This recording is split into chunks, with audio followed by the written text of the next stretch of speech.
Hi, my name is Umberto Mucci. This is We the ItaliaNews, a podcast regarding Italy during coronavirus times. Today is Wednesday, October 7. Starting today, there is again throughout Italy the obligation of the outdoor mask, except when staying in an isolated place or doing sports activities. The fines range from 400 to 1,000 euros. It remains the obligation to use the mask indoors when entering the stores, at the restaurant, when leaving the table, on public transport, train or plane. We must not keep it if we go by motorcycle or car with relatives, but we have to if in the car there is someone who is not a relative. The contagions grow slowly but progressively in Italy. Numbers are now severe like in the past, and the average age of the sick is lower, but when the virus affects fragile and elderly people, it still hurts and sometimes kills 28 Italians yesterday. One of the differences with last spring's wave is that this time the COVID does not affect almost only the north. At the moment in Campania and Apulia there is a criticality in the COVID wards.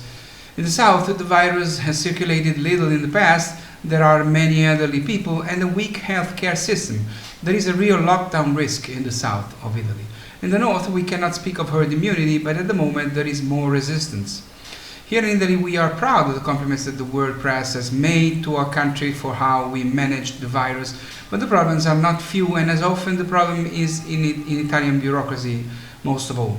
In mid-May the government allocated 1.1 billion euros to transform the intensive care beds organized quickly and precariously during the hard response of the emergency into stations, permanent stations, that comply with safety standards and technological instrumentation necessary to assist the most serious patients.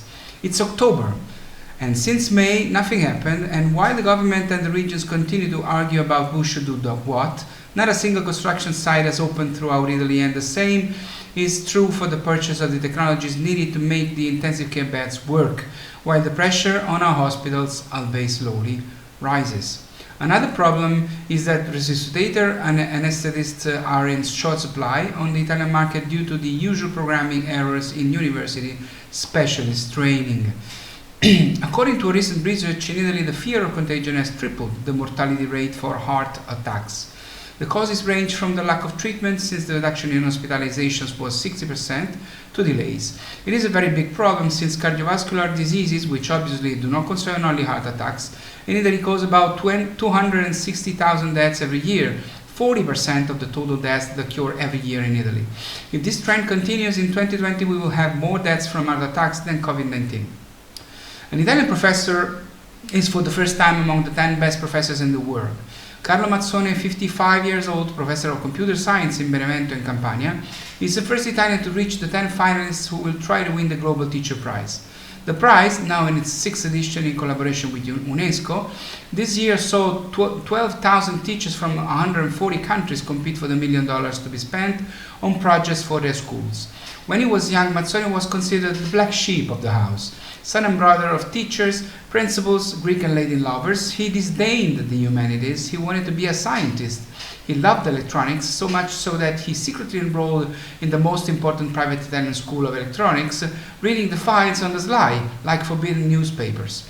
Lacking volumes on his material, on computers, over the years he began to write them, based on his experience, organizing lessons in practical challenges between groups of students to create projects. And many have been awarded in European competitions.